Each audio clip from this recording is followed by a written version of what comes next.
Warahmatullahi wabarakatuh. Ketemu lagi kita dalam sharing session bagaimana cara menggunakan Sepada Politeknik Negeri Padang. Dalam hal ini kita menggunakan LMS model. Pada kesempatan ini kita akan mendemonstrasikan bagaimana tugas seorang manajer. Jadi di dalam model itu terdiri beberapa level user. Ada yang namanya site administrator, ini yang levelnya paling tinggi, dia bisa melakukan apapun di website ini. Lalu yang di bawahnya ada manager, ini sedikit di bawah administrator. Lalu ada course creator, ada teacher dan sebagainya. Pada kesempatan ini kita akan mendemokan bagaimana fungsi dari seorang manajer. Seorang manajer secara umum tugasnya ada 3 ini.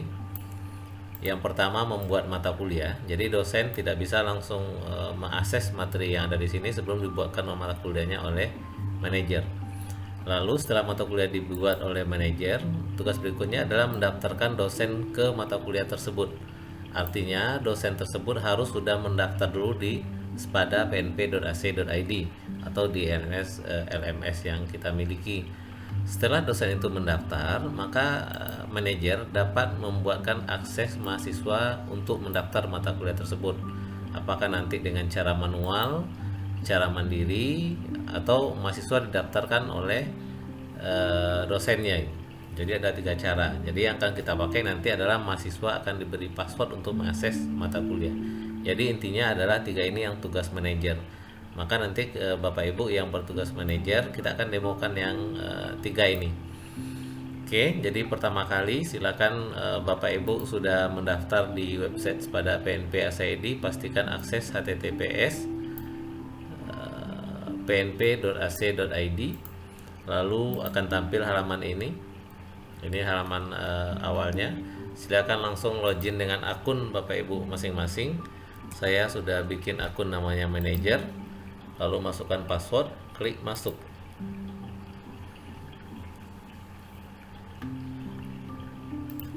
Oke, nah ini halamannya.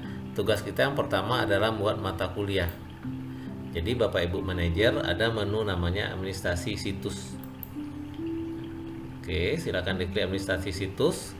Nah, ada beberapa menu yang Bapak Ibu bisa lihat di sini. Yang pertama ada administrasi situs, ada pengguna, ada kursus, nilai, plugin dan sebagainya. Nah, salah satu yang perlu dibuat sebelum membuat mata kuliah adalah Bapak Ibu boleh klik ini, menu kursus ini. Jadi sebelum membuat mata kuliah atau kursus, kalau di sini sebutnya kursus itu sama dengan mata kuliah, adalah memastikan ada kategori yang akan dimasukkan di dalam kursus tersebut. Artinya jurusannya, prodinya pasti sudah disiapkan. Nah, ini yang kita letakkan di bagian kategori namanya. Jadi silakan diklik tambahkan sebuah kategori. Nah, misal saya akan membuat kategori untuk yang namanya PDD Tanah Datar. Jadi urutannya di PDD Tanah Datar itu ada jurusan. Jadi saya bikin jurusannya teknik mesin. Yang lainnya boleh diabaikan saja dulu.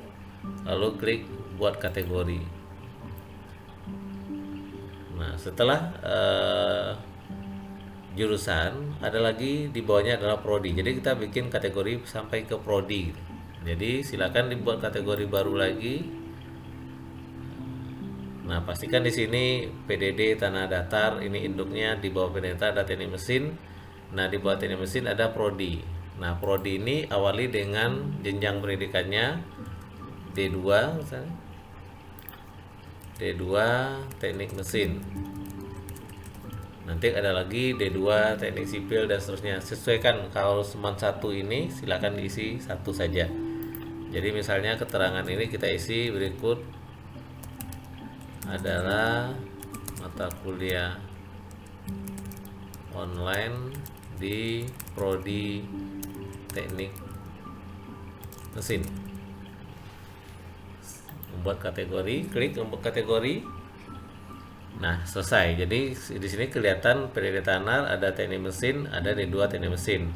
Nanti bikin lagi PD Tanah Datar, ada jurusan Teknik Sipil, pastikan induknya Tanah Datar, lalu prodinya apa. Jadi silakan dilanjutkan. Nah, sekarang kalau sudah sampai prodinya siap, baru kita bisa bikin mata kuliahnya, kursusnya. Jadi silakan di bawah, geser ke bawah, sudah ada menu buat kursus. Atau kita kembali lagi ke sini, administrasi situs, satu situs, kursus, lalu bisa tambah atau ubah kursus. Nah, tadi sudah ada kita bikin, jangan buat kategori lagi, kita tinggal membuat namanya kursus, geser ke bawah, menu buat kursus baru. Jadi jangan salah pilih lagi, bukan buat kategori, kita bikin kursus baru. Nah, di kursus baru pastikan dipilih urutan tadi, D3 Tanah Datar ya, PDD Tanah Datar Teknik Mesin, D2 Teknik Mesin. Ini ya. Jadi mata kuliahnya silakan diisi. Ini contoh saja, misalnya mata kuliahnya pengantar pengelasan.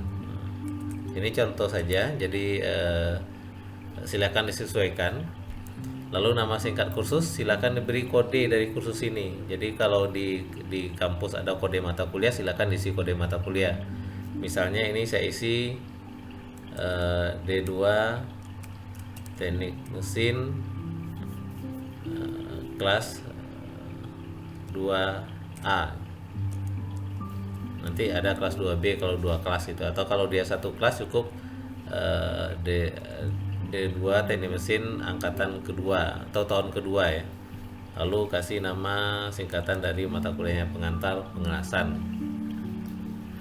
Lalu kemudian di bagian sini kita awali tanggal mulai perdana kita kuliah itu kapan gitu. Jadi asumsi di perkuliahan di PDD itu tanggal 2 Maret. Jadi kita asumsikan nanti semuanya kita mulai di 2 Maret. Terhitung mahasiswa kita mulai magang itu kan minggu pertama Maret ya. Kita mulai 2 Maret 2020. Nah, yang lainnya silahkan diabaikan. Nanti kita sudah set itu pertemuan sampai 18 kali, UAS sama UTS.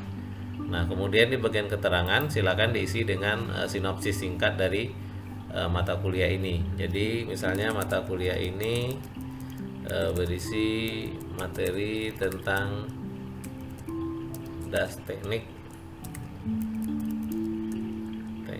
dasar-dasar dalam pengelasan.